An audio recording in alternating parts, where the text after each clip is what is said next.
Esto es La Entrevista con Raúl Valladares. Sigamos conectados con doble navegación en tu plan postpago. Claro presenta.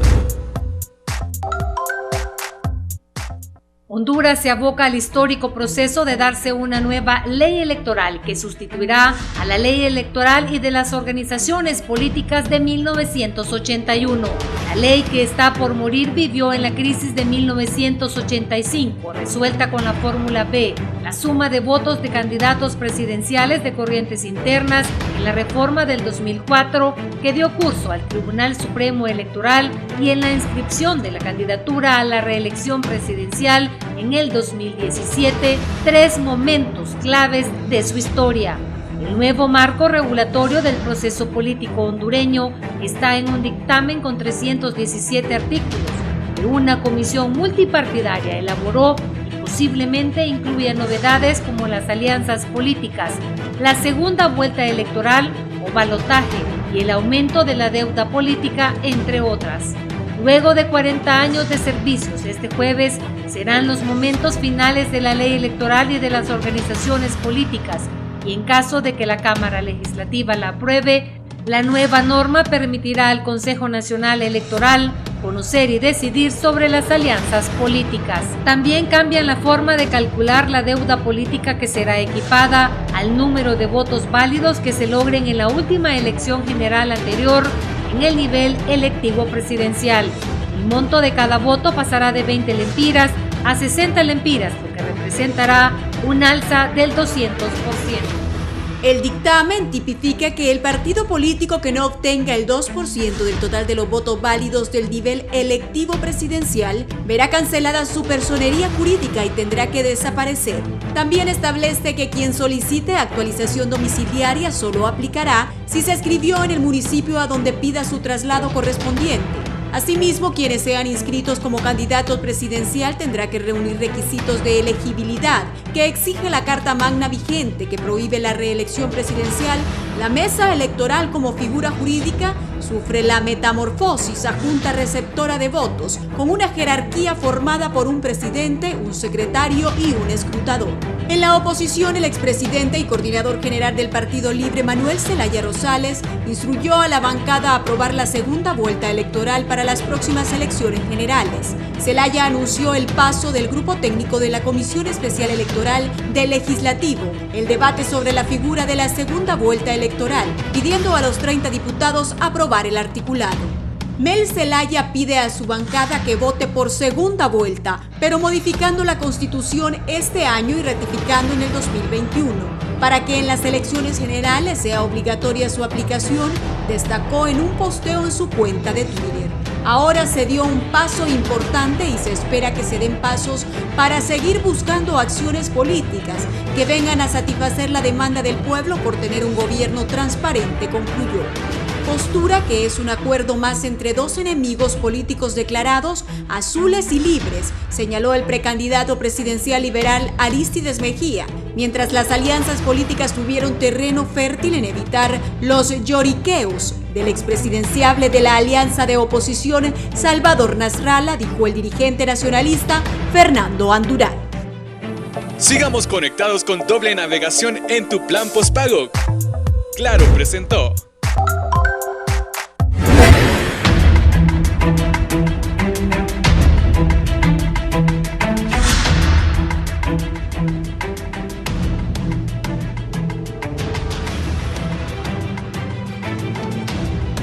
Buenos días, ¿cómo están? Estoy avisándole a Edras que Tito está aquí.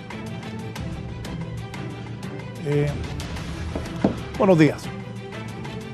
La tabla, por favor, de los muertos, para que nos sigamos cuidando del COVID. Como dije ayer al final del programa, esto va a seguir. Hablan que hay una mora de resultados de cerca de 3.000 pruebas. Ya mandamos a investigar a ver qué dicen las autoridades de salud. Hay 5.527. ¿Qué te dijimos? Que el lunes iban a haber 200 muertos, ya hay 225. 5.527 con las pruebas que se han hecho. Más, si es cierto que hay un retraso de 3.000 pruebas, pues hay más gente contagiada y entiendo, hay más gente muerta. Eso va a ser a diario, hasta que Dios permita que lleguemos a la curva máxima y comience a bajar la pandemia en el país. Mientras tanto, esa es la realidad. 5.527 infectados, van 225 muertos en Honduras. Hoy vamos a hablar de la nueva ley electoral. Entre el debate legislativo, el expresidente Zelaya, su Partido Libre, está pidiendo segunda vuelta. No va a pasar, los nacionalistas no quieren y los nacionalistas son mayoría en el Congreso. Pero hoy tengo a los exfuncionarios, exmagistrados presidentes del Tribunal, Augusto Aguilar, Aristides Mejía, y el exmagistrado Denis Gómez, para que hablemos sobre esta nueva ley electoral que entra en debate legislativo. Por cierto, Edith, si todavía tenés la noticia que ayer pasamos que le quieren aumentar al voto. Nada, bárbaro, hombre. No, ya de verdad, no sean bárbaros. Le quieren aumentar al precio del voto. ¿Saben qué dicen? Que por el deslizamiento del Empira. No, hombre, y nos estamos muriendo de hambre. Nos estamos muriendo por el COVID. ¿Cómo van a dar más pisto para la política? No estoy de acuerdo. De verdad que yo le hago un llamado respetuoso a los diputados. Ustedes creen hondureños, y los invito hoy ahí a Fernando, a Raúl, a Alexander, que forman mi equipo de producción, y a Kelly. Anoche me estuve hasta tarde viendo los últimos discursos de Bukele. Le pego una jarreada a los diputados. Les dije que nadie los quiere. Les dije toda la verdad. Hoy lo voy a empezar a pasar a mediodía. ¿Cómo es que van a aumentar el precio del voto? Para dar más dinero de los impuestos de nosotros, los que pagamos impuestos, a los partidos políticos. Honduras necesita salud y educación. Ayer, el Chele Castro estaba diciendo que vendieran un 2F5 y que lo utilizaran para comprar medicinas. Descabellada no es esa idea, porque aquí no estamos en guerra. Congreso Nacional, dictamen de la nueva ley electoral, y aquí les voy a preguntar a estos distinguidos caballeros, expresidentes también, y el magistrado Denis Gómez. Y ayer consulté a las autoridades del tribunal. Y me dijeron en el Congreso que quieren eso. La deuda política sube a 60 lempiras por cada voto. Voy a leer. Ojo, dictamen de ley electoral elimina el 15% que se le garantizaba a los partidos minoritarios. Ojo, Edras, 15% que se le garantizaba a los partidos minoritarios ya no va según esto. El precio de cada voto en las próximas elecciones será de 60 lempiras que el Estado pagará a los partidos participantes en concepto de deuda política, según lo establece el dictamen de la nueva ley electoral. ¡Qué barbaridad! El segundo país más pobre de Latinoamérica, lo que le incrementa es al voto, para que los partidos agarren más pisto. Eso es lo que pasa en Honduras. Por eso van a aparecer ahí nuevas figuras que no son políticos tradicionales y puede cambiar la cosa.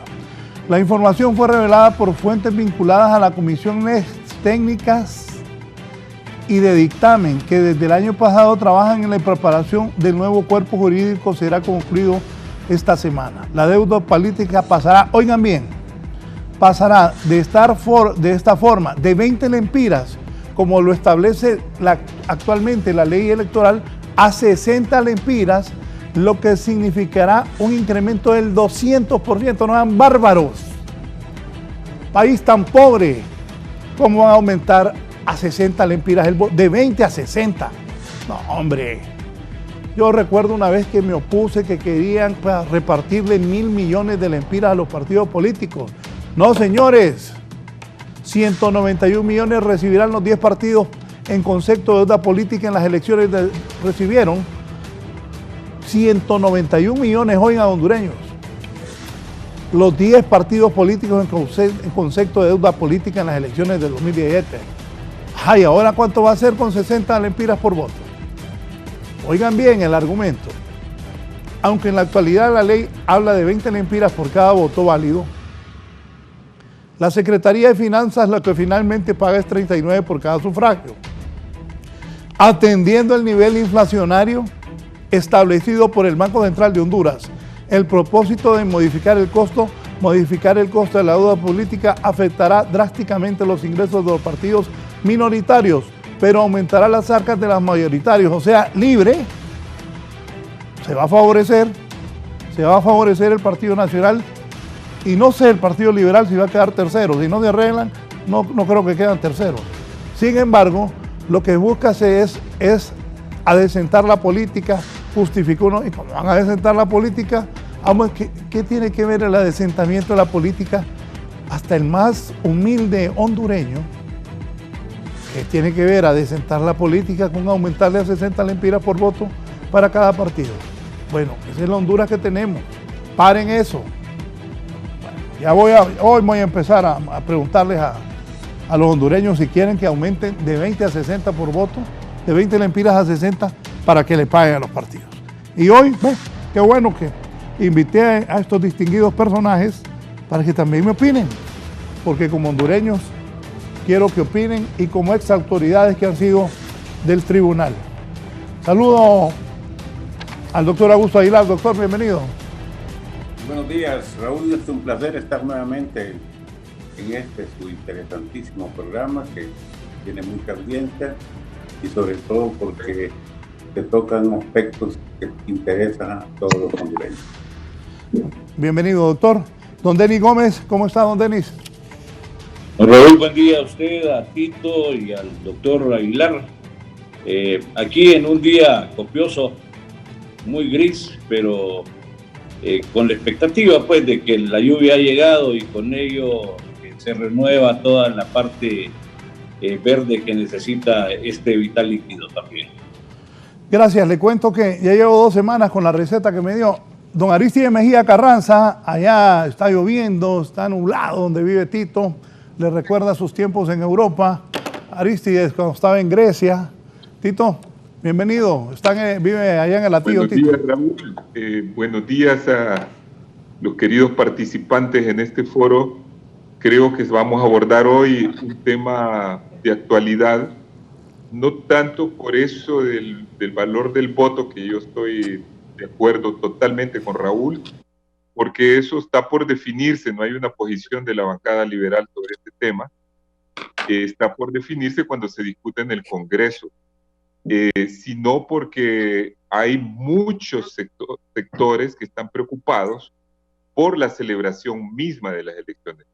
Y en Río Revuelto hay otros sectores muy minoritarios que quisieran que no haya elecciones. Yo creo que ese es el punto fundamental de todo el problema. Muchas gracias, Tito.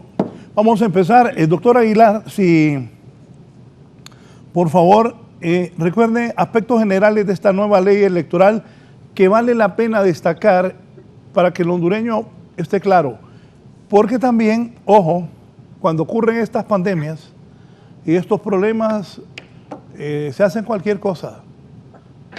Presupuestos, hacen compras, se hacen leyes. Doctor, lo más importante de esta nueva ley electoral. Bueno, creo que lo más importante de la ley electoral, aunque no va formando parte del cuerpo de la ley, sino que se está redactando como un anexo y en situación de plantearlo, aunque expresamos la necesidad, la urgente necesidad de que se aplique.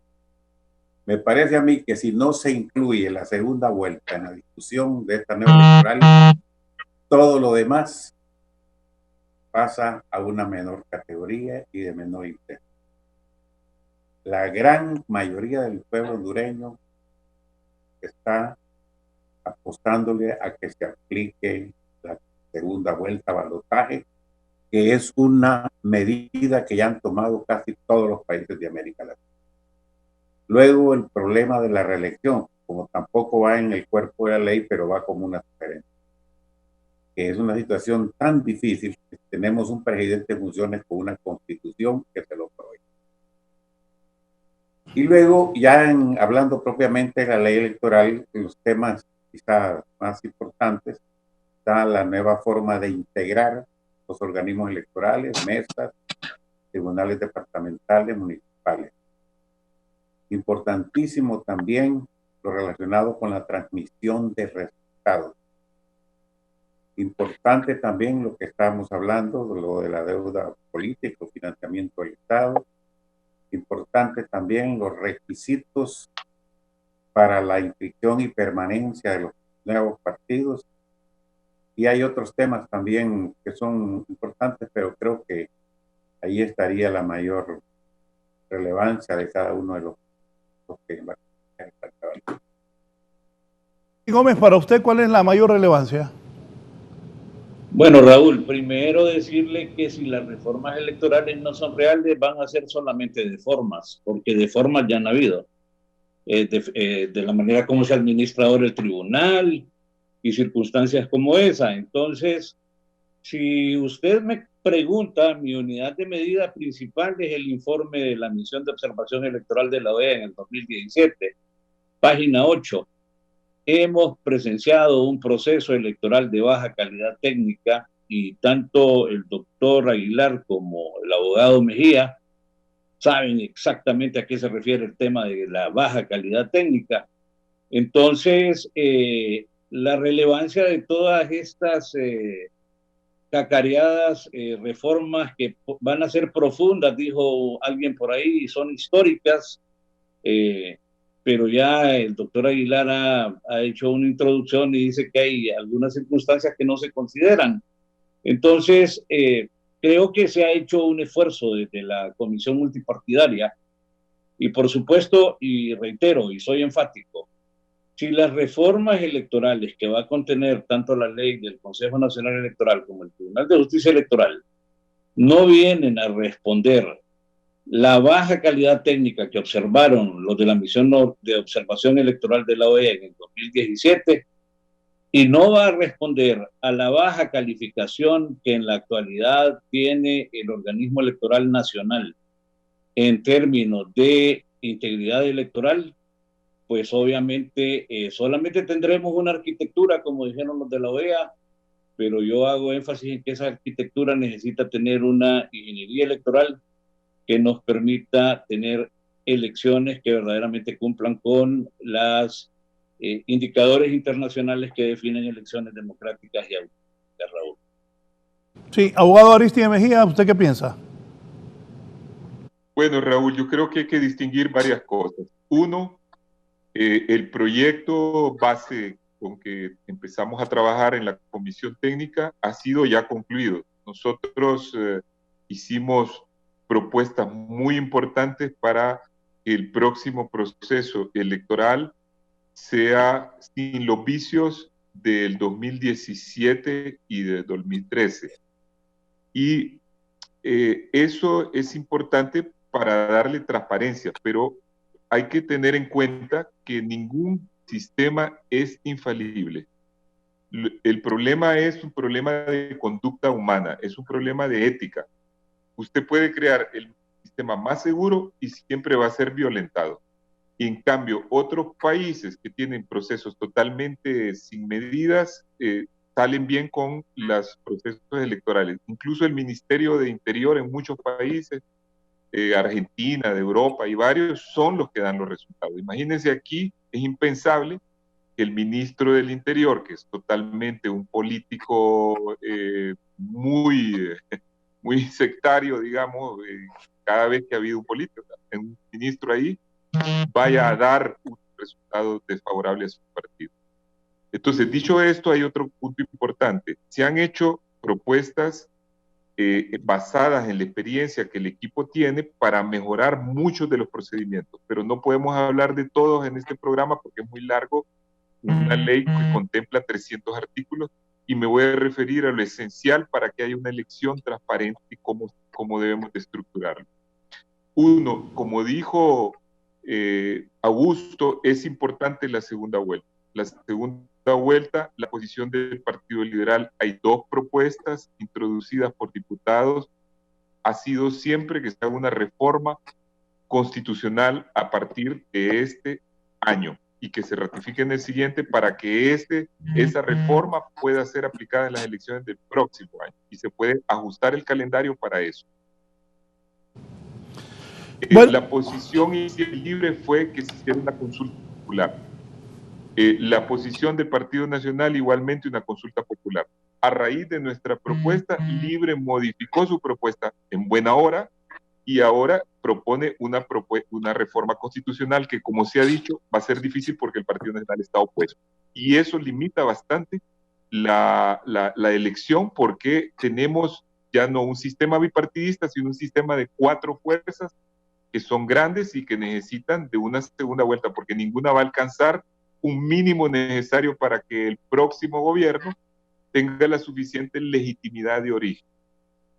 El segundo de reforma es esto de definir de una vez por todas, en eso ya ha habido algunas pequeñas resoluciones del Consejo Nacional Electoral, una reforma de estatutos en el Partido Nacional para que quede claro que no es posible una tercera reelección porque la reelección pasada, todos sabemos que no solo es que es ilegal, sino que fue cuestionada por todo el mundo, y es lo que tiene en la idea de la mayoría de los hondureños de que este gobierno carece de legitimidad.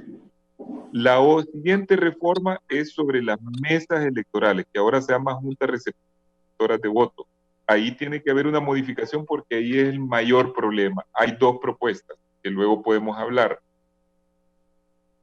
Otro punto importante es el que se refirió Denis, sobre la seguridad informática. Estamos introduciendo un artículo para que el tribunal pueda tener mecanismos de seguridad informática fiables, en el sentido de que nunca más un partido, como ocurrió en 2017, pueda decidir por sí solo detener el sistema de cómputo, intervenirlo, como dice el informe de la OEA, 640 veces para modificar los resultados, pretextando votos rurales o lo que sea. Vamos a garantizar de que ahora ese mecanismo sea manejado mediante un equipo con una llave cada uno y que nadie pueda por sí solo modificar eso.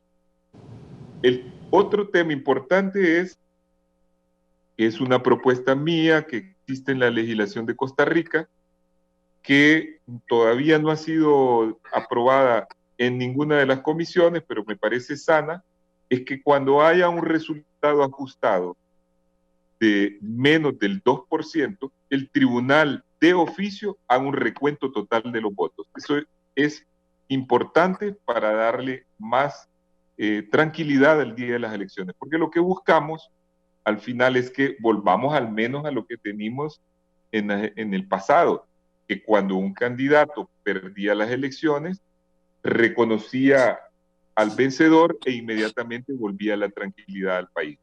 Y termino esta parte de mi alocución diciendo, el gran tema del momento es cómo en esta situación de crisis sanitaria que nos hace pensar de que lo principal para el país es la sobrevivencia, es la búsqueda de empleos, es el tema económico, podemos celebrar elecciones porque sí es importante preservar el sistema democrático, que es el único que puede posibilitar un cambio de gobierno y una nueva alternativa para el país. Hay sectores dentro del Partido Nacional que no quieren que se celebren esas elecciones, como hay otros que sí quieren que se celebren esas elecciones. Entonces, ¿cómo hacer para defender el proceso electoral? Porque el proceso electoral primario, lo recuerdo, es de los partidos políticos. En primera instancia es una decisión de cada uno de los partidos políticos. Y nuestro Partido Liberal ya debería de reunirse para ir decidiendo qué es lo que va a hacer para las próximas elecciones primarias para bloquear cualquier tentativa autoritaria de impedir las elecciones. Bien, ya vamos más adelante voy a entrar a ese debate si deben o no, si van a haber o no elecciones. Pero Aristides, usted denunció que la segunda vuelta electoral es un acuerdo entre nacionalistas y los de Libre. ¿Por qué denunció? No, ha habido modificación, Raúl. Antes estaban, la posición era que ellos querían que se hiciera una consulta en las primarias, los de Libre, porque ellos, acuérdense que ellos están muy a favor del tema de consultas populares, es parte de sus propuestas permanentes, de que todo vaya a referéndum, a consulta popular. Y lo segundo, y el Partido Nacional quería que fueran las generales. Pero si se hace una consulta popular el próximo año, eso quiere decir excluir que haya segunda vuelta en las elecciones generales, porque ya quedaría aprobado para el 2025, no para el próximo año. Yo eso de consulta popular el otro año no creo. Si van a hacer elecciones internas y generales y las logran hacer, que deben hacerse, pero eso de consultas no va, y eso es la segunda vuelta. Hasta hoy yo sé que los nacionalistas no quieren. No. ¿Se alcanzó consenso para esa segunda vuelta, doctor Aguilar y don Denis Gómez, doctor? En lo que hay consenso es que hay una necesidad de resolver esa problemática. En lo que no hay acuerdo es en el periodo en que debe aplicarse, ¿verdad? Porque para Partido Libre y Partido Liberal la segunda vuelta debe ya estar aprobada y debe tomarse en cuenta para las elecciones generales del mes de noviembre. Y los nacionalistas, como lo decía Aristes, ellos no se niegan, pero dicen que no es aplicable o que no se puede hacer en estas próximas elecciones al 2025. Ahora, esto es la consulta popular. Creo que en eso ya estamos casi llegando a un acuerdo que la consulta popular sería necesario, pero para la cuestión de la reelección y no para la segunda vuelta. Para que se aplique la segunda vuelta solo se necesita una reforma constitucional que debería ser aprobada en este año y ratificada en los primeros meses del próximo año para que esté en vigencia en las elecciones de noviembre del 2020. ¿Su experiencia qué le dice, doctor? Yo insisto, eso de reformas, plebiscitos, consultas, si logramos que hayan internas y generales va a ser un milagro, es mi opinión personal. ¿Qué piensa usted? ¿Su experiencia qué le dice? Porque estamos en medio de una pandemia. Sí, precisamente, mi experiencia me dice que si no se aplica la segunda vuelta, las crisis en Honduras quedan o se seguirán produciendo tal como lo hubo en el 2013 y 2017. Solo en este país y unos dos más en América Latina no tienen segunda vuelta, porque precisamente la causa o la motivación para que los países hayan implementado la segunda vuelta es que ya no existen partidos con capacidad para obtener un 50% en una primera elección. Ya el bipartidismo prácticamente ha pasado la historia. Entonces es necesario ir a una segunda vuelta para que el presidente electo sea con el 50 más 1% de los que fueron a la segunda ronda o segundo balotaje. Porque en la primera solo se obtienen alrededor del 30, 36%, 35%. Es el caso de Honduras en las últimas dos elecciones. De tal manera que yo sigo sosteniendo que si no se aprueba la segunda vuelta, nada o muy poco habremos hecho con las formas electorales que están haciendo. Denis, ¿usted qué piensa? Bueno, Raúl, primero quiero dar un paso atrás en el sentido de una expresión que usted dijo con anterioridad. Hacer la reconfirmación de que toda reforma electoral o la aprobación de la nueva ley electoral requiere de 86 votos, de 86 diputados y diputadas, y por lo tanto el tema de la ley es una propuesta, como muy bien lo ha dicho el abogado Mejía. La segunda vuelta es necesaria, es oportuna definir el tema de la reelección presidencial también. Y entonces lo que sí es claro es que no hay la voluntad política para de momento, justamente hoy, a la fecha, hora y día en que estamos aquí compareciendo ante su programa, es de que no existe voluntad política para alcanzar esos 86 votos. El partido político que tenga los 86 votos, así como se ha escuchado en estas semanas anteriores, de que hay un partido político, pongo 30 diputados ya para que aprueben la segunda vuelta electoral. Sí, pero se ocupan 86. Y entonces habría que hacer números, y sin duda los números van a contar y deben contar siempre con alguna parte eventualmente disidente de la bancada mayoritaria en el Congreso Nacional. Y de momento no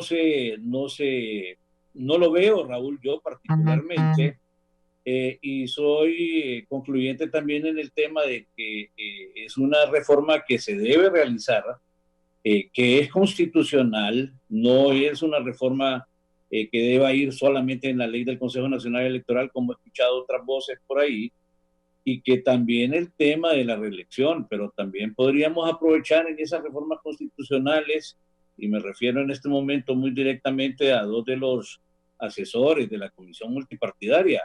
¿Por qué no hacemos el Censo Nacional Electoral e incorporamos la figura del censo pasivo? Donde vayamos a poner, miren, ambos que son personas que están muy al día a día con las reformas electorales, el Ecuador va a pasar a esa figura del censo electoral pasivo para que aquellas personas que no van a los procesos electorales 2 o 3 consecutivos pasen a conformar parte de ese censo bajo la tipología que ya establece el artículo 56 constitucional.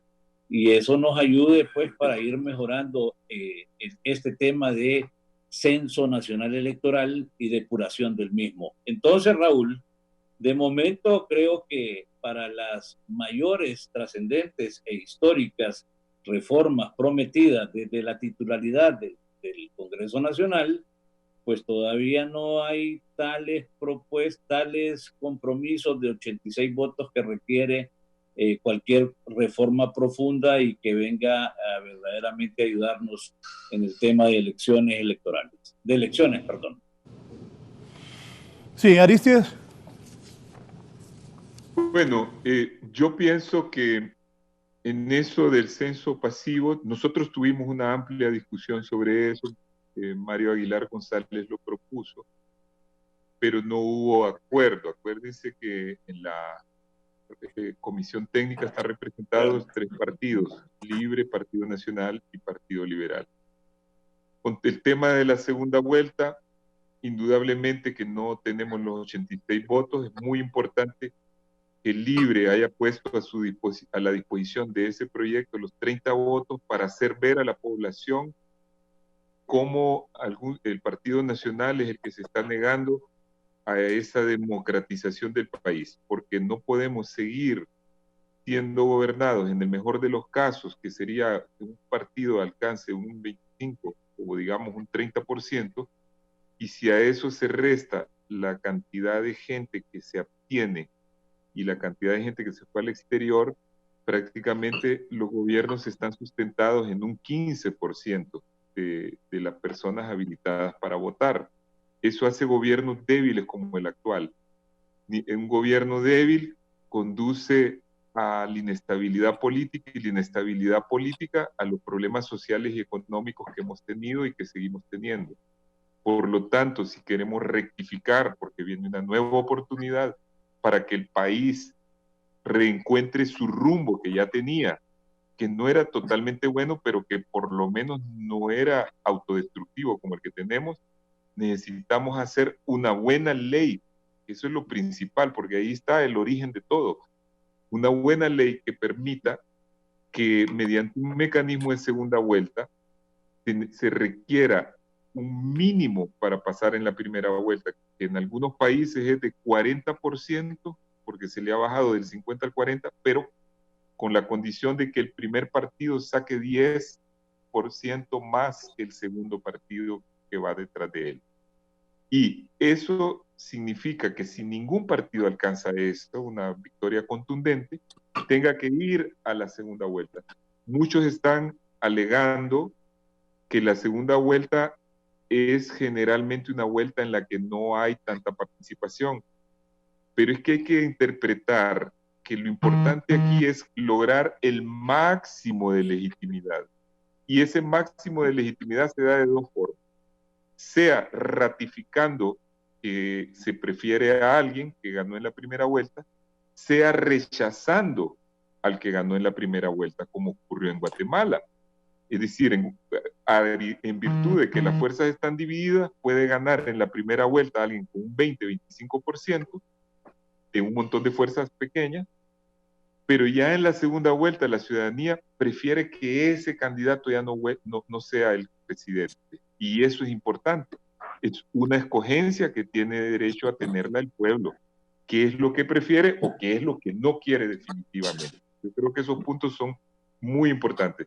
Lo otro, y es lo que yo creo que es bien importante tomar en cuenta, nosotros vamos a una contienda donde no solo hay tres fuerzas grandes, estructuradas, que son partidos por su orden de tamaño, nacional, por los diputados, libre o liberal, cualquiera de los dos, porque unos tienen más alcaldes, otros más diputados. Esas son las tres fuerzas grandes. Pero hay otra cuarta fuerza, que es la de Salvador Narrala, que no dudo de que le van a entregar su partido dentro de algunos meses para que él participe. Estos son partidos que yo llamaría emergentes. No lo llamaría minoritarios, porque no sabemos si al salir van a ser grandes. Es como Nueva Ruta. Nueva Ruta de Esdras ya fue votado, fue el diputado más votado. Puede ser que cuando salga con un partido va a ser fuerte, o Narrala también. Entonces tienen una condición diferente que aquellos partidos que son minoritarios porque en varias elecciones han sacado poca votación. Entonces, vamos a tener un espectro de por lo menos unas 4 fuerzas grandes, más otros 11 partidos más, o 8 o 9 por lo menos. Entonces va a ser una multiplicidad de partidos y eso hace necesaria la segunda vuelta, indudablemente. Gracias al abogado Aristides Mejía. Voy a hacer una pausa para luego venir a preguntarles a los distinguidos invitados, magistrados, ex magistrados, Augusto Aguilar, Denis Gómez y Aristides Mejía Carranza. Ponelo ahí. En un país, el segundo país más pobre de Latinoamérica, azotado por el dengue, hay una enorme cantidad de muertos por dengue. Y ahora estamos enfrentados al COVID-19. Ya casi llegamos a los 6.000 casos de infectados. Hay 225 muertos. Pero aquí los políticos están pensando, poneme eso, por favor. Las noticias de hoy. La deuda política sube a 60 lempiras por cada voto. ¿Cuál COVID-19? ¿Cuál dengue? No importa que la gente esté infectando ni esté muriendo. Lo que importa es subir de 20 a 60 lempiras por cada voto. Esa es la realidad de Honduras.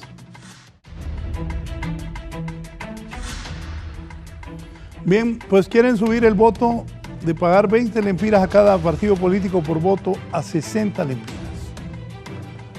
Yo, particularmente yo, no estoy de acuerdo. País tan pobre, ¿por qué le van a subir al voto? ¿A cuenta de qué?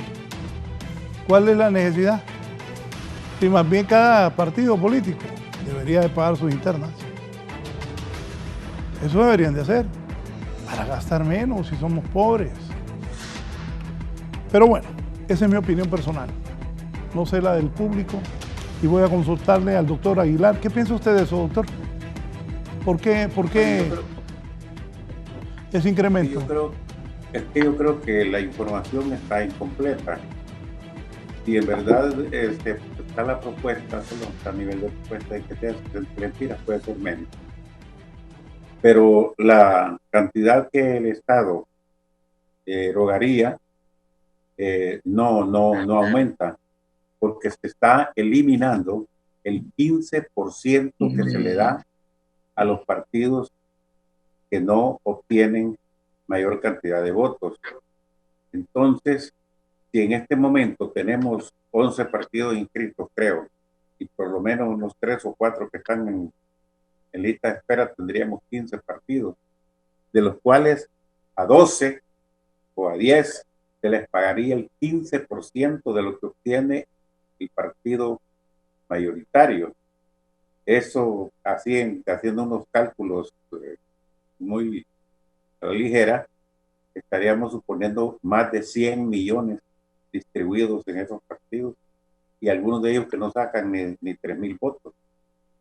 Entonces, eso contempla la reforma, eliminar ese 15% que le pague a los partidos, nada más que lo que obtengan por cada voto. Esa es una parte. Y la otra, Raúl, que también es necesario considerar, es que a los partidos no es que se les paga solo los 20 lempiras. A la ley actual se les paga alrededor de 40 lempiras porque se contemplan gastos de transporte y de divulgación de programas de gobierno.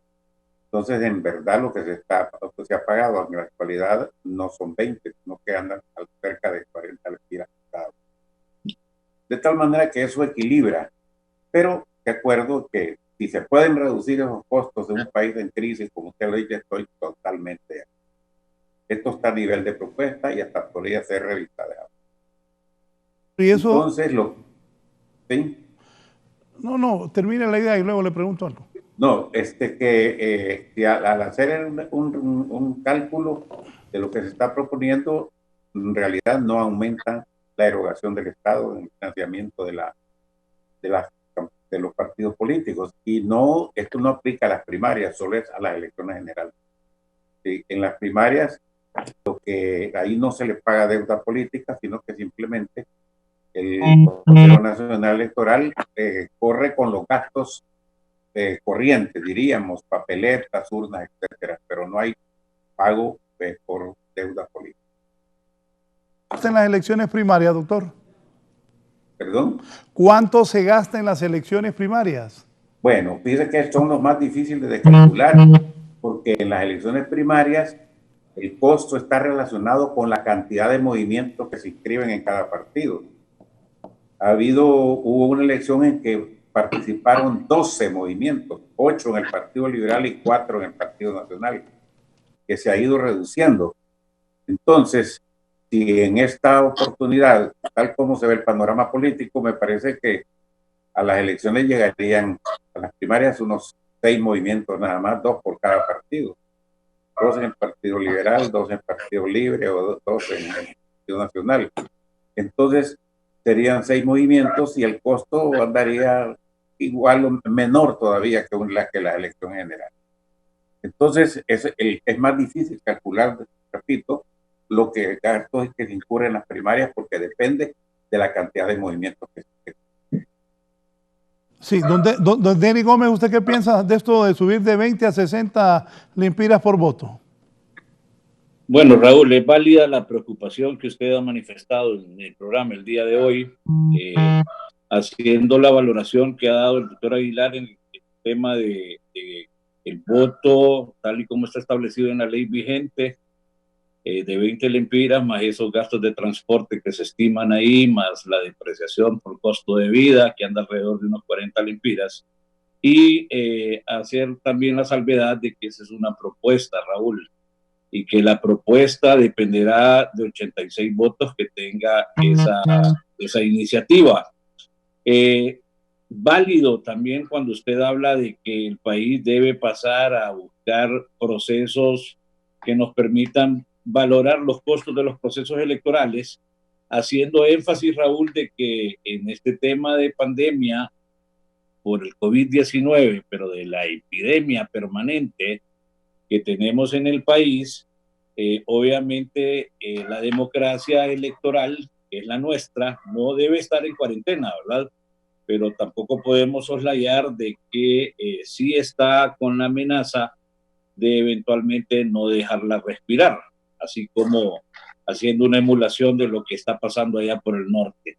En ese sentido, entonces, si el proceso electoral, el dato que yo tengo vigente, fue una nota de prensa donde el Tribunal Supremo Electoral estaba pidiendo para las elecciones primarias 1.100 millones de lempiras y donde después uno de los consejeros propietarios ha solicitado que se reduzca de ese presupuesto un 25% por efectos de la pandemia, Raúl.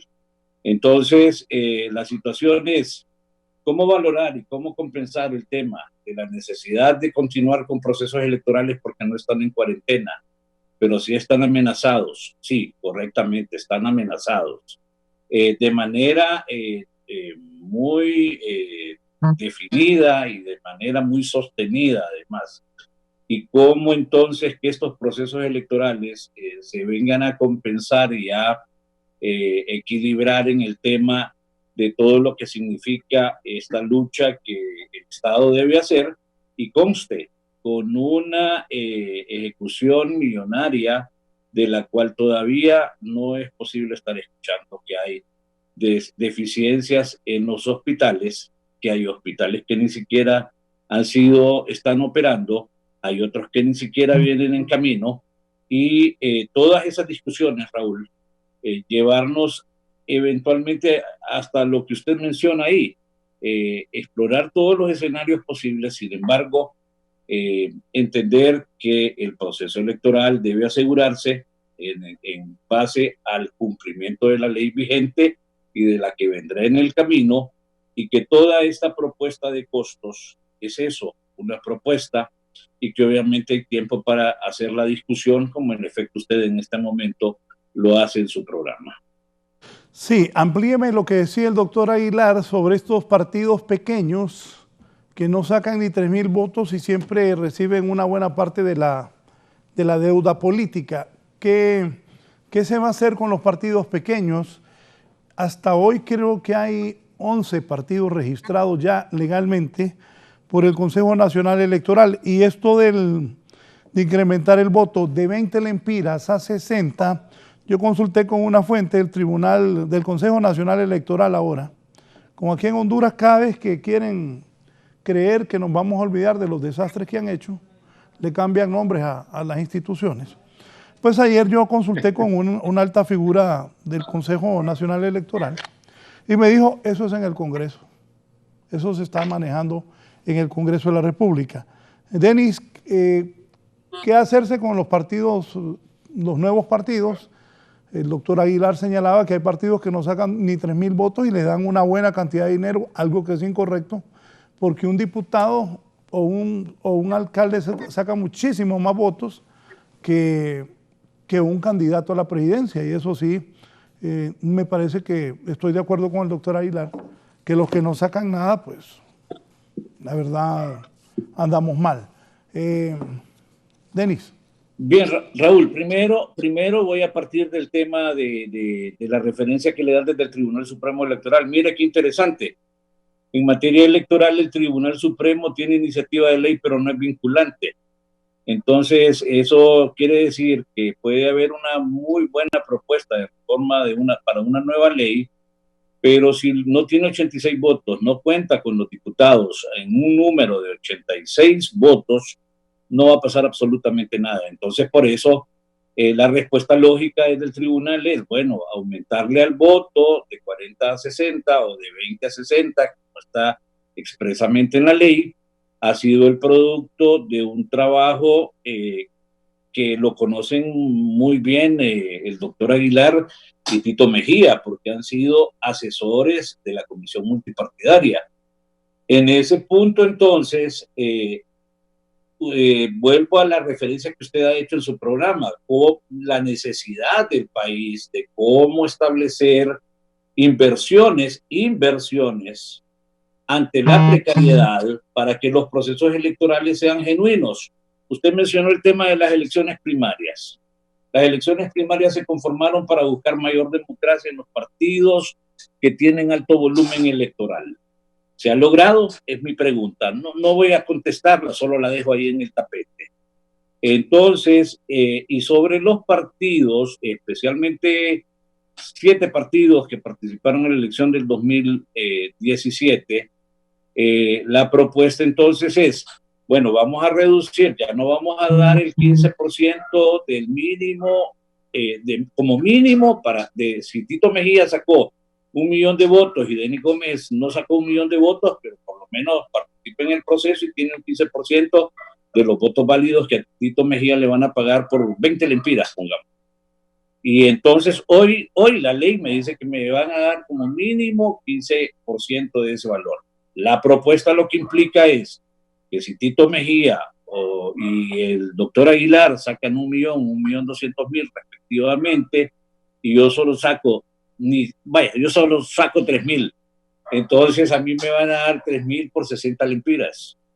Y eso lo que estamos viendo es que sí atenta en la relación con los partidos que no tienen autocaudal electoral a nivel presidencial sobre todo, y que de momento, Raúl, prácticamente están mandando un mensaje como que, bueno, nos vamos a repartir nosotros como los mayoritarios, que ahí tengo un desencuentro con Tito, la cuarta fuerza para mí en los procesos en el país más bien, son esos 4 a 5 de cada 10 hondureños que manifiestan constantemente que son antisistema, que no tienen partido político y que no participan en procesos electorales.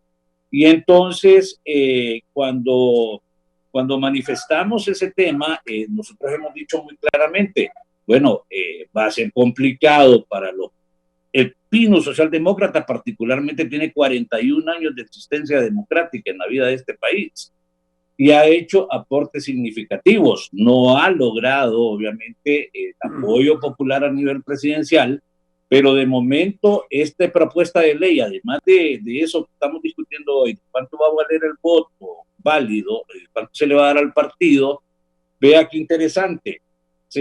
Usted y yo y todos los que estamos en el foro hoy vivimos en un país donde se forman los partidos políticos, pero no pueden desaparecer.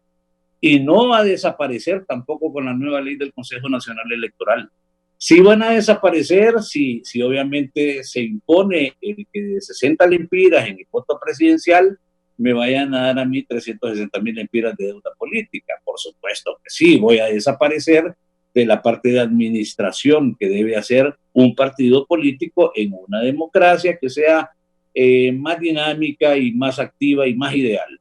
Entonces, sin duda, Raúl, me quedo con el tema de que la necesidad de evaluar, imagínese usted, 1.100 millones, que le hagan una rebaja del 25%, que se quede en un valor aproximado de 750 millones de lempiras, que van a ser invertidos de entrada en 3 partidos políticos que van a ir a elecciones primarias y que esperemos que esas elecciones primarias se revistan de la mayor transparencia electoral, porque también se ha dicho desde la Comisión Multipartidaria que para desentar las elecciones y la transparencia, los partidos políticos que no tienen autocaudal electoral salgan de las mesas. Nosotros hemos dicho, no, salgámonos todos de las mesas para no comprar y vender credenciales, porque también en elecciones primarias hay fraudes, hay denuncias de fraude electoral, hay compra y venta de credenciales, y gastar 333.33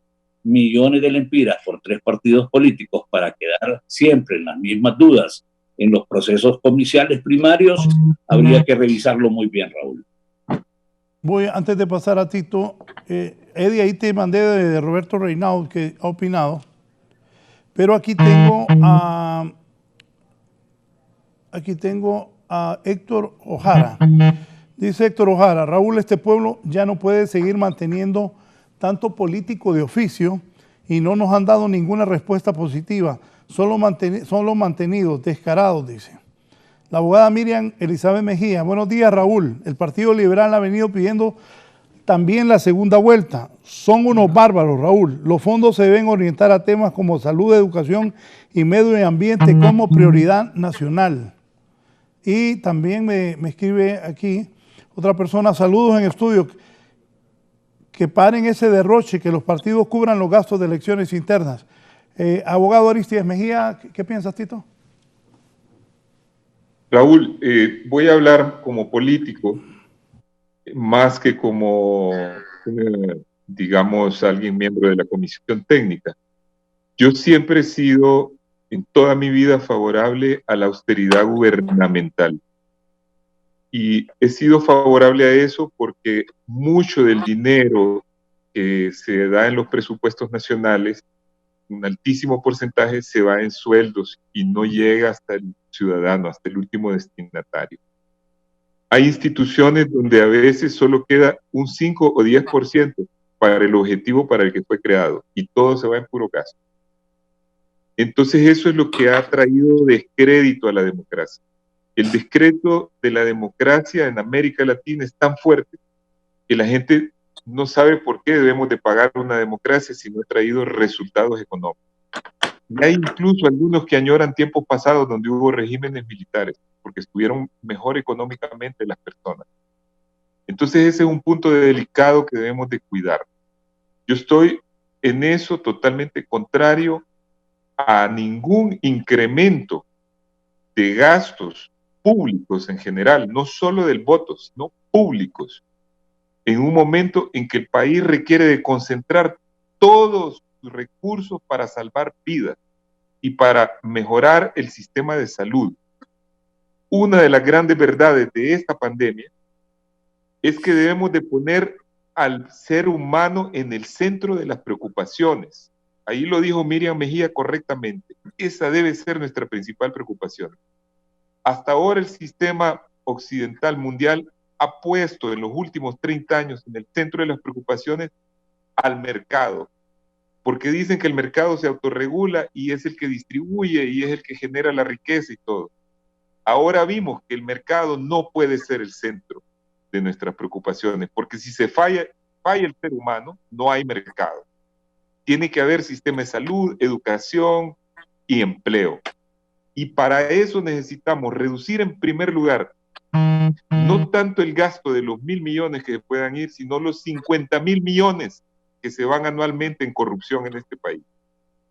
Tenemos que reducir la deuda de la ENE, que nunca han tomado una decisión para evitar que se continúe con esa hemorragia de dinero y siguen emitiendo bonos y bonos y bonos y la deuda aumenta y no aportan una solución. Y siguen haciendo negocios con turbios, con la empresa que vino a dar el servicio, de funcionarios de acá y de gente relacionada. Y siguen gastando el dinero en un montón de cosas superfluas y necesarias, como altos salarios en la burocracia, como carros blindados alquilados. Nosotros cuando estuvimos en el gobierno, yo nunca anduve en un carro blindado, y era ministro de Defensa, que tenía ciertos peligros. Yo no me recuerdo que Raúl, que fue funcionario, anduviera con 3 carros seguidores, y eso cuesta millones.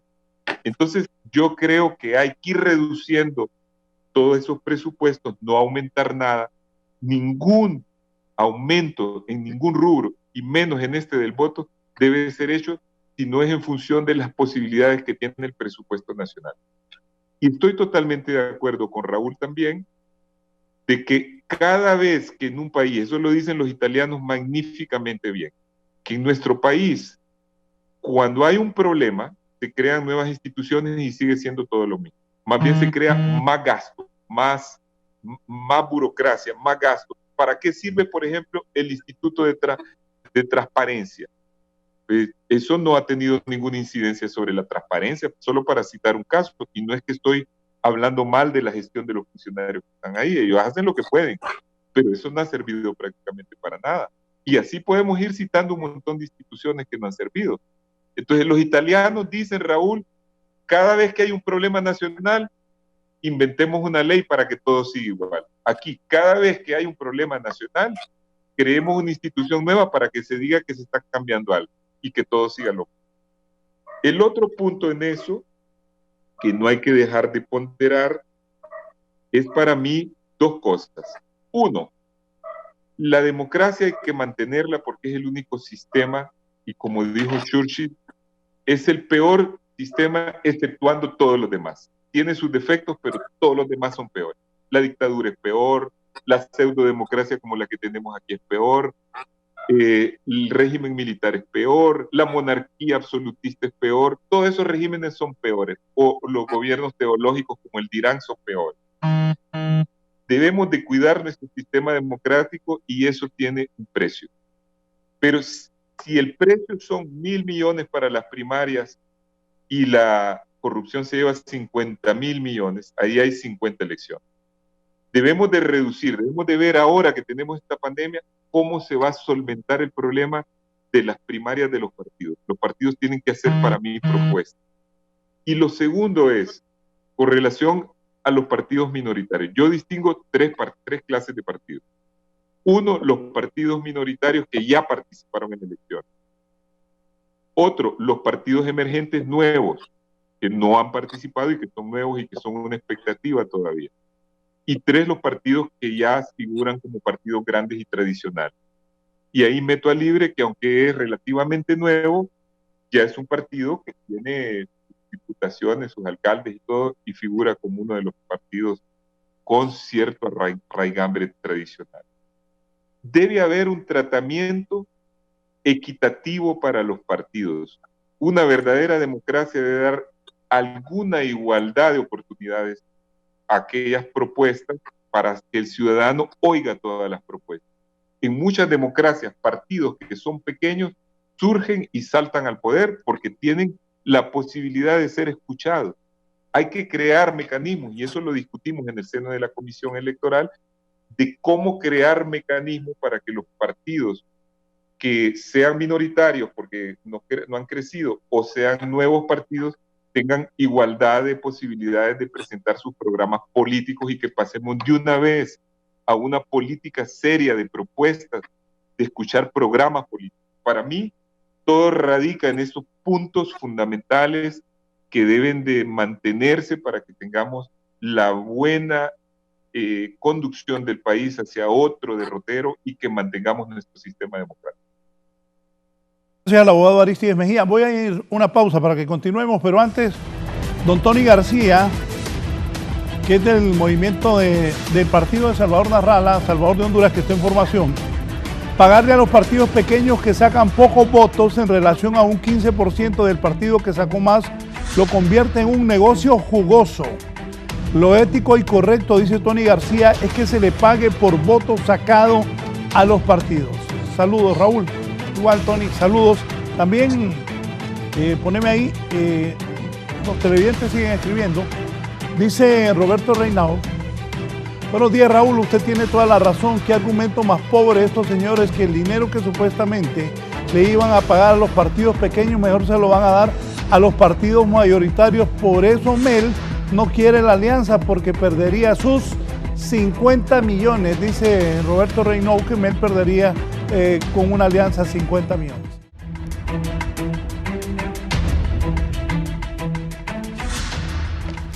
Bien, continuamos.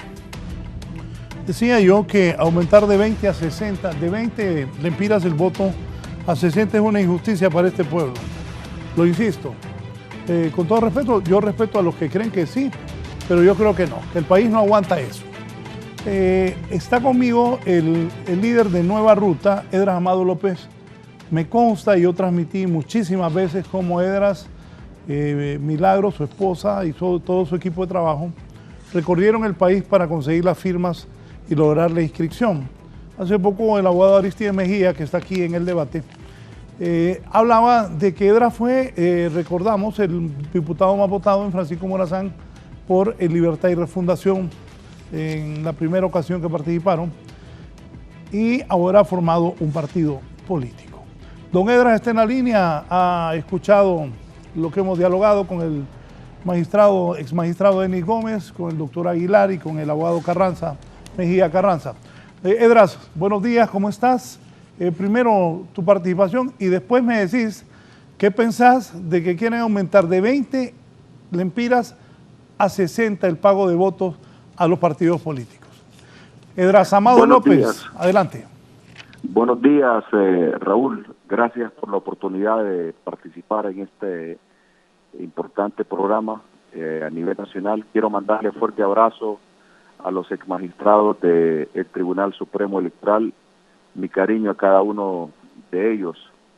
En principio, Raúl, sobre ese incremento al valor del voto, me parece que es injusto en estos tiempos en los que estamos viviendo una epidemia, en donde ha quedado evidenciado que el sistema sanitario está colapsando, en donde los niveles de pobreza están incrementando. Esta no es más que una maniobra más para favorecer a los partidos grandes, a los partidos que se creen con toda la potestad para gobernar el país y seguir gobernándonos a todos los que formamos parte de este sistema. Es una injusticia, es un trato que no es igualitario, y no es la primera vez que vemos una cosa como esta, Raúl. En las elecciones pasadas hubo un partido político que pidió que la deuda política se la pagaran no en base a lo que sacaba un candidato presidencial, sino que en base a lo que sacaban los alcaldes. Te voy a repetir, en la elección pasada, un partido grande, sabiendo que su candidato no iba a sacar mucho, su candidato presidencial, pidieron que la deuda política se la pagaran en base o con base a los resultados que sacaran sus alcaldes, y así se lo pagaron. Eso me parece que es incorrecto, no es justo. Nos ponen de ventaja a nosotros, partidos que estamos de reciente creación, que nuestra militancia va creciendo poco a poco. No quiere decir con esto, Raúl, que yo no acepto el desafío. Pueden ponernos a nosotros cualquier desafío y yo estoy seguro que con el apoyo de Dios y con el apoyo del pueblo vamos a superar cualquier desafío que nos quieran imponer. En ese sentido yo quiero levantar y seguir levantando mi voz de protesta. He sido el único candidato presidencial de los partidos recién creados que ha alzado su voz para condenar este zarpazo a la democracia hondureña que quieren darnos desde las trincheras políticas que se han creado con tal propósito. Y hoy no puedo dejar pasar esta oportunidad para seguir condenando esta actitud contra los partidos pequeños ya existentes y con los partidos que acabamos de surgir, en el caso del Partido Nueva Ruta de Honduras. No es posible que los que se consideren caciques quieran seguir manipulando los procesos y decidiendo por nosotros. La ley es de aplicación general, ningún partido puede decidir sobre la forma en que yo debo llevar internamente el rumbo de la institución política que yo represento, y eso lo condeno hoy, esta mañana, y lo he venido condenando desde que escuché que se venía tramando esto. Y hemos estado en reunión permanente con toda nuestra militancia y con nuestras autoridades a nivel nacional. De hecho, estoy entrando en este momento a un desayuno porque esto causa incomodidad en el Partido Nueva Ruta de Honduras. No por el dinero, porque ya sabemos a quién va a beneficiar esta cantidad de dinero que está cobrando los votos ahora. No por la forma en que nosotros podamos o no manejar una institución política, sino por la forma en la que nos quieren manejar a nosotros como partido político. Yo me planto esta mañana ante la nación, ante todo el pueblo que está viendo Canal 11, y rechazo contundentemente este zarpazo a la democracia, esta violación a los derechos humanos que están tratando de implementar de arriba hacia abajo. La democracia no es de arriba hacia abajo, la democracia es vertical, y yo voy a seguir luchando para que se respete ese derecho de todos los partidos participantes. Todos somos iguales. Yo no me siento menos que el Partido Nacional y el Partido Liberal de Honduras, y no quiero entrar en esos detalles. Porque el pueblo hondureño ya nos conoce a todos. Lo que quiero decir hoy contundentemente es que Esdras Amado López y el pueblo que representa a través del Partido Nueva Ruta de Honduras rechazamos contundentemente que los caciques de este país, que los caciques de esta aldea que se llama Honduras quieran seguir pisoteándonos y quieran seguir poniendo las reglas de juego ellos, pidiendo de menos a los que hacemos grandes esfuerzos por mantener la democracia. Partidos como el PIN, partidos como la UD, partidos como la Democracia Cristiana son el fiel de la balanza y los que han sostenido hoy la democracia, hoy por hoy la democracia. Este es un golpe bajo, es un golpe, una puñalada trapera. Este es un acto de traición a los partidos que han sido la balanza en tiempos que se requiere de acuerdos políticos importantes. Yo soy conocedor de la política y he conocido cómo los partidos a los que llaman de maletín, los partidos bisagra, partidos que no sacan ni 1000 votos, han sido claves en los procesos democráticos en Honduras. Desde la opción B, Raúl, hasta el retorno democrático después del golpe de Estado, los partidos pequeños han estampado su firma para darle balance a este país. Y yo quiero recordar a esos grandes líderes que formaron los partidos minoritarios en el país y recordar el papel que han jugado para darle balance a la democracia y para darle paz a este país. Me parece que es injusto esa puñalada que hoy pretendan darle 3 o 4 que se han amanecido con la cabeza caliente en una de esas borracheras que han tenido en algún momento. Esa es la posición que vamos a seguir manteniendo, y hoy, en unos minutos al terminar esta reunión a nivel nacional, vamos a hacer un pronunciamiento oficial para dejar clara nuestra posición sobre este tema, Raúl. Muchas gracias al candidato de la Nueva Ruta, el licenciado Edras Amado López, participando esta mañana. Doctor Aguilar, avances en el censo electoral, ¿qué conoce? Voto en el extranjero, avances en implementar la nueva tarjeta de identidad de nuevos electores, ¿ya no van a votar los muertos, doctor Aguilar? Por favor. En esta cuestión de la nueva identidad, yo encuentro una situación muy problemática. A raíz de la pandemia, parece que todo se ha, diríamos, complicado, y no creo que esté lista esa tarjeta de identidad, por lo menos para nada. De tal manera que debería irse ya pensando que vamos a tener que votar con el censo anterior y con la tarjeta de identidad también. La otra planteamiento que nos hacía ustedes acerca del voto en el exterior. Ha sido un fracaso el voto en el exterior. Ya han pasado 5 elecciones desde que se aprobó el voto extranjero, solo en las generales y para el nivel presidencial. Se calcula que hay alrededor de 1.200.000 hondureños o más fuera del país.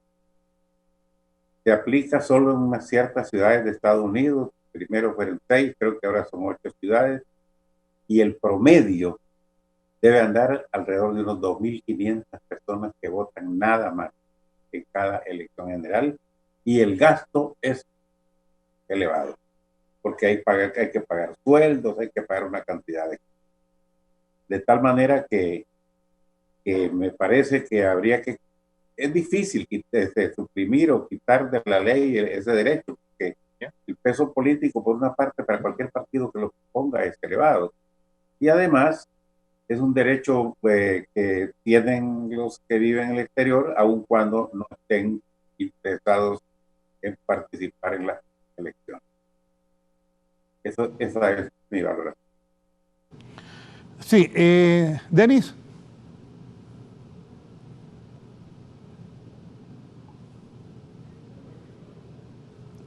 Tiene que activar el micrófono, Denis. Perdón, Raúl, por estar acá queriendo tener el ambiente en calma.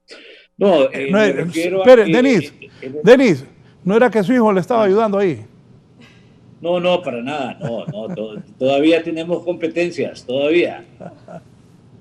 Lo escucho. No, Raúl, le comentaba yo que en el voto en el extranjero, la posición del PINUS Socialdemócrata es, para nosotros hay que respetar ese derecho. Es un derecho que tienen, llamémoslo voto nostálgico si gusta, pero en realidad cuando vemos el aporte que las remesas significan para la economía de este país, si es que queremos valorar que es muy caro hacer el voto, yo creo que el voto en el extranjero hoy, como nunca, hay que aprovechar la coyuntura que se está hablando en otros países y ver alguna modalidad alterna que nos permita en la coyuntura alcanzar la mayor participación de aquellos ciudadanos que alrededor de 1.200.000, pero también las cifras varían, ¿verdad? ¿Por qué? Porque en el país tenemos una debilidad enorme en relación a estadísticas y hoy por hoy no podemos determinar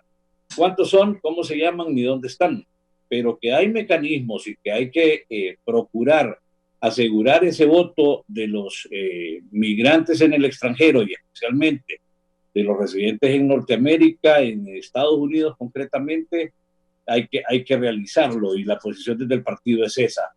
En base al Censo Nacional Electoral, el partido ha valorado el tema de la necesidad de un documento de identificación nacional que sea, en primer lugar, un garante de la seguridad nacional del país.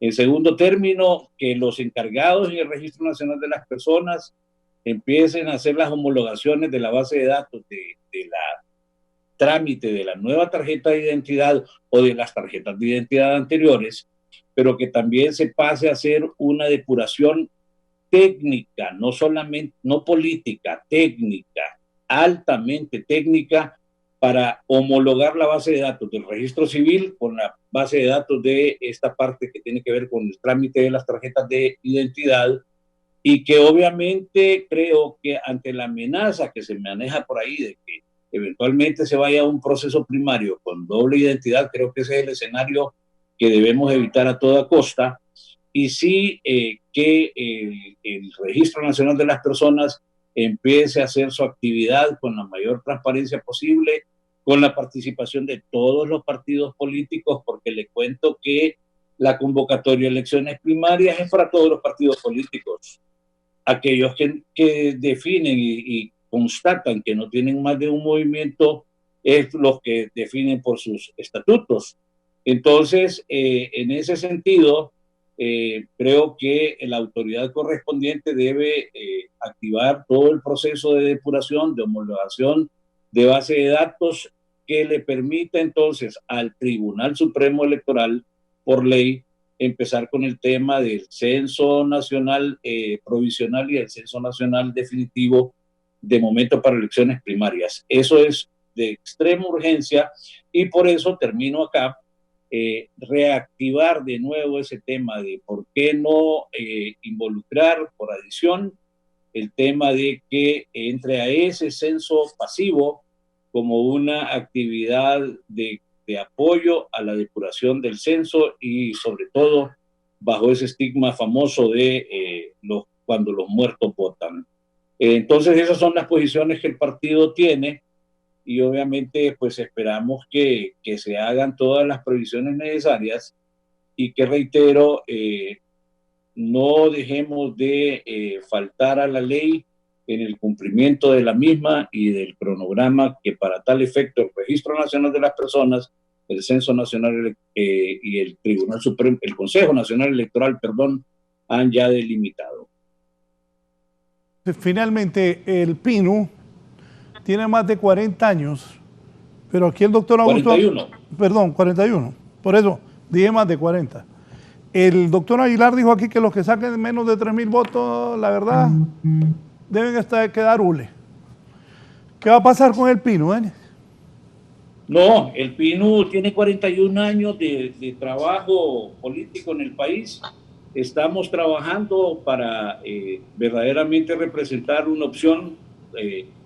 Lo que no hemos tenido es el apoyo de la ciudadanía, Raúl, porque la ciudadanía, el 50% promedio que asiste a la votación, no ha favorecido al partido, pero como tal somos un partido legalmente inscrito, con deberes y derechos, y es interesante que Tito Mejía hablaba de cómo ver mecanismos que nos permitan igualdad de oportunidades.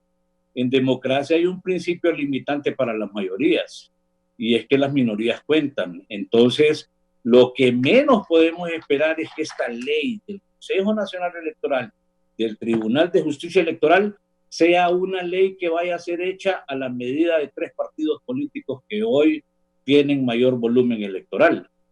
Repito, que no vaya a ser hecha a la medida de 3 partidos políticos que hoy tienen mayoría de apoyo electoral. Y salgamos de esa costumbre, porque la LEOP decían que era para 2 partidos políticos, pero después aparecieron 3, y entonces ahora vamos a acomodarla para 3.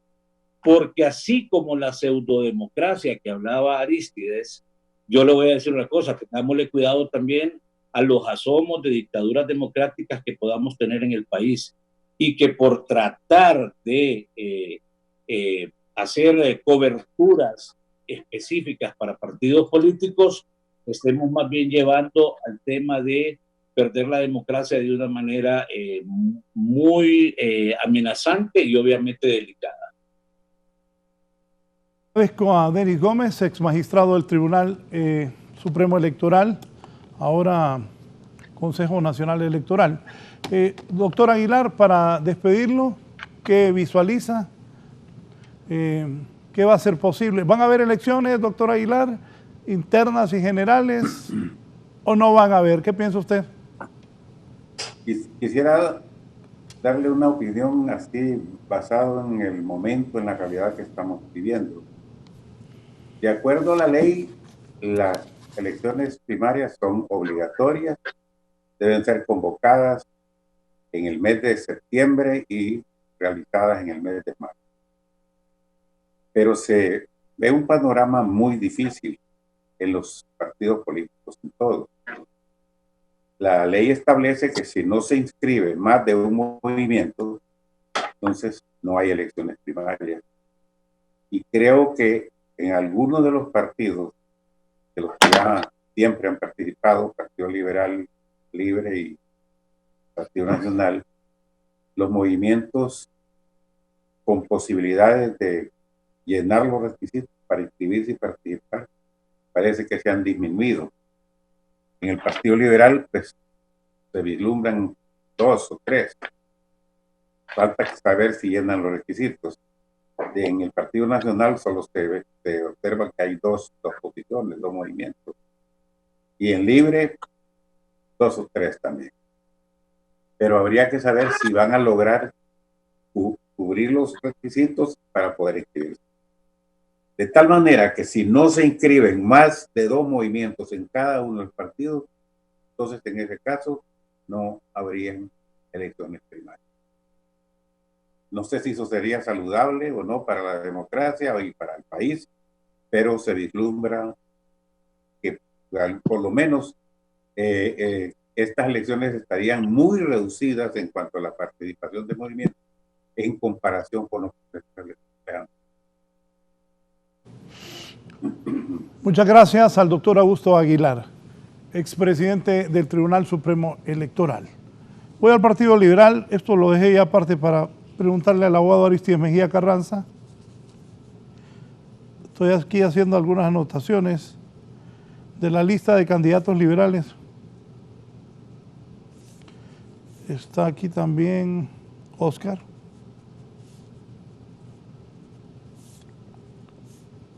Y Yani. Bien, Tito, ¿qué piensas?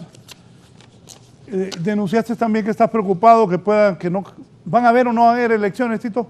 ¿Qué piensas? Tú eres precandidato en el Partido Liberal, por cierto, y hay varios. Está Luis Zelaya, está Darío Vanegas, está José Luis Moncada, estás tú, Aristides Mejía Carranza, está Luis Maldonado Galeas, Oscar Melara, Roberto El Pollo Contreras. Esta parte no la entiendo. Estaba, ahí déjalo. Roberto Contreras andaba en Libre, eso entendía yo, y andaba con el abogado Wilfredo Méndez. Pero un día amaneció y caminando dijo, no, yo quiero ser candidato al Partido Liberal. Eso no deja mal al Partido Liberal también, ¿verdad? Me parece, o sea que cualquiera, hay que tener méritos también. No lo que me ocurra o tener una trayectoria en el partido, lo digo porque yo soy liberal. Tienen que tener trayectoria en el partido también, ¿no? También apareció la doctora Figueroa diciendo que ella puede aspirar en el Partido Liberal. No sé si es liberal. El abogado Carmelara si es liberal. El general Luis Maldonado Galeas también aspira por el Partido Liberal. Y de Yani Rosenthal no se sabe. La verdad eso se va a saber en agosto cuando el hombre venga a Honduras y diga esto es lo que voy a hacer. Eso que unos andan ahí argumentando que han hablado con Yani o que no han hablado, como puede ser cierto, puede que sea mentira. Entonces, eso de Yani es hasta que Yani venga. Y Yani viene en agosto. Y si las elecciones son en marzo, pues agosto, septiembre, octubre, noviembre, diciembre, enero, febrero, son 7 meses. Y si tiene tanta fuerza Yanni, pues puede armar su movimiento o no lo puede armar, porque depende de lo que él quiera hacer. Aquí hay mucha gente que se inventa cosas, así que hay que esperar que el hombre, él diga sí o no. Tito, ¿y tu candidatura cómo va? ¿Cómo ves el Partido Liberal? Pero te siento en algún momento como que los nacionalistas están haciendo algo para que no hayan elecciones, o te siento ahí con dudas. Resumime, Tito, por favor. Bueno, Raúl, para comenzar voy a hablar del Partido Liberal.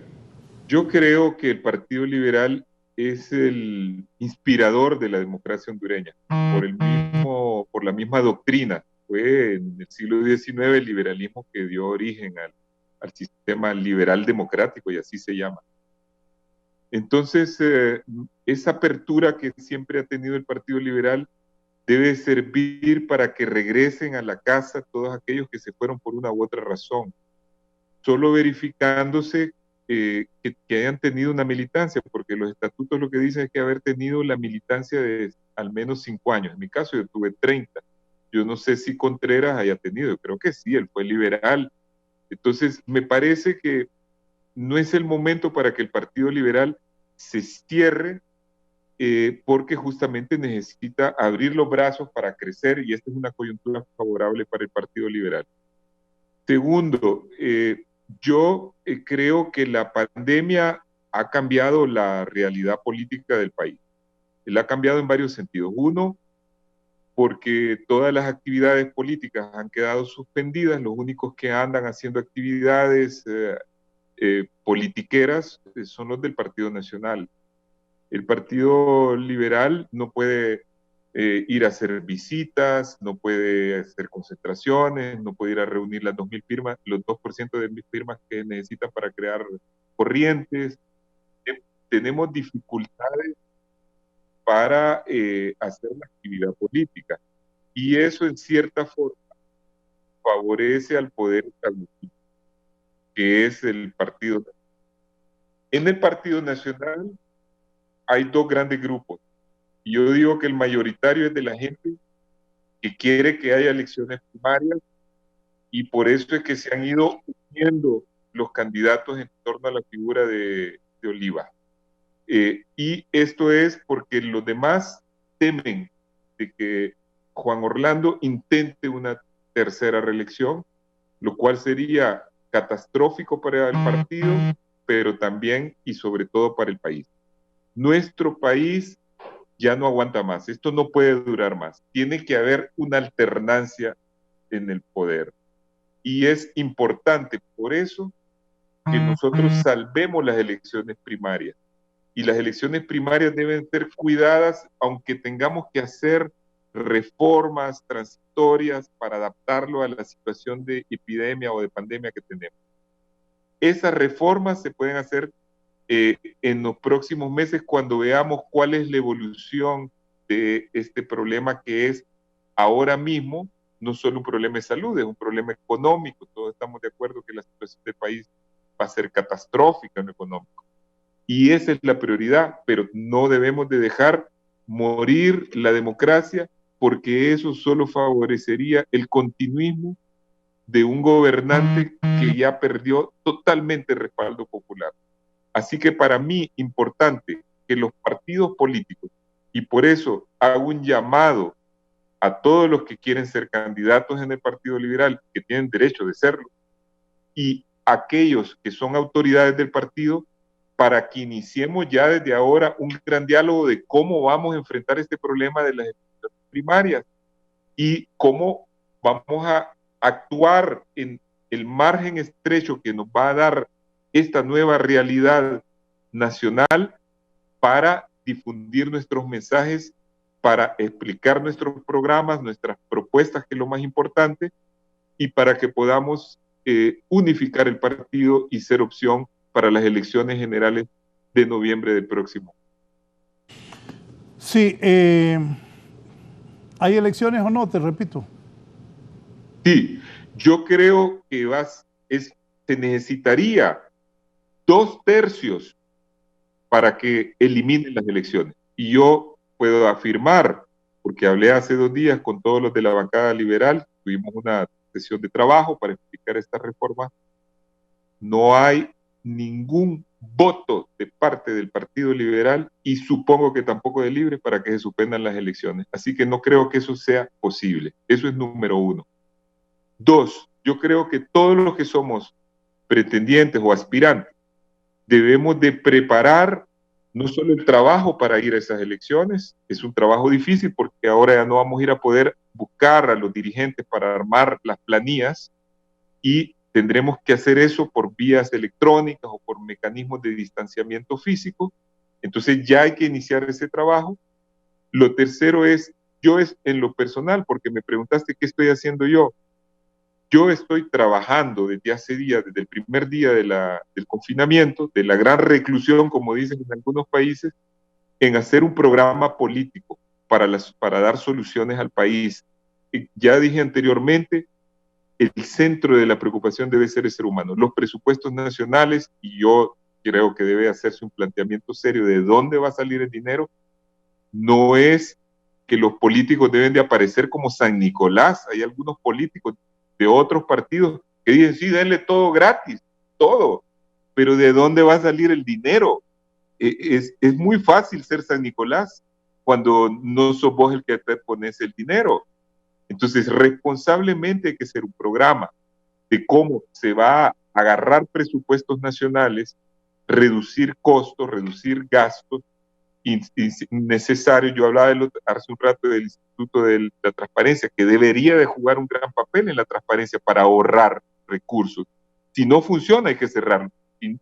Si puede funcionar, hay que darle recursos para que funcione y por medio de sus facultades, así como el TNA, que no es del Estado, pero como otras instituciones, la Fiscalía, nos podrían ahorrar una gran cantidad de dinero e invertir ese dinero en salud, en generar empleo, porque vamos a tener que apoyar más la agricultura, que es lo propio, lo que es nuestra vocación como país, influir en un cambio en la educación para que adaptemos el país a las nuevas tecnologías, porque esto de la pandemia adelantó nuestra era.